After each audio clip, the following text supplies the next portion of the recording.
তোমার জন্য কেউ থামবে না, সূর্যও না, চন্দ্রও না, আলো বাতাস রোদ বৃষ্টি কেউ না, একটা মানুষও না, একটা মানুষও না।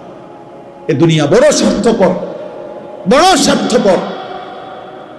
এজন্য বাপ আপনাদেরকেও বলি, যুবক তোমাদেরকেও বলি, তুমি নষ্ট হয়ে গেলে শেষ পর্যন্ত মনে রাখো তোমার জন্য কেউ থামবে না। আপনাদেরকে বলি বাবা, স্ত্রী সন্তানের জন্য যদি আপনি হারাম উপার্জন করে জীবনটা শেষ করছেন, কোনোদিন পাবেনও নাই। সুদের টাকা, কিস্তির টাকা, হারামের টাকা, ওজনে কম দেওয়া, ধোকাবাজি, প্রতারণা করা উপার্জন করা দরকার ছিল না?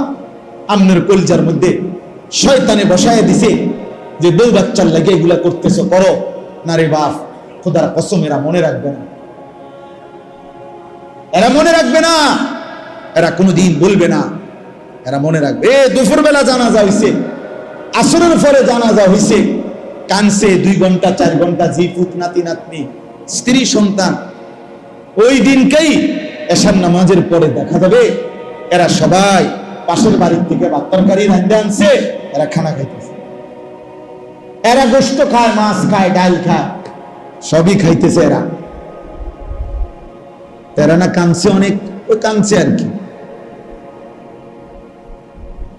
এজন্য আমি নিজেকে বরবাদ করে, আমার কবর, আমার আখিরাতকে নষ্ট করে আমি আমার স্ত্রী সন্তানকে হারাম খাওয়াইতে হবে, খোদার কসম এটা কোনো মুমিন করতে পারে না,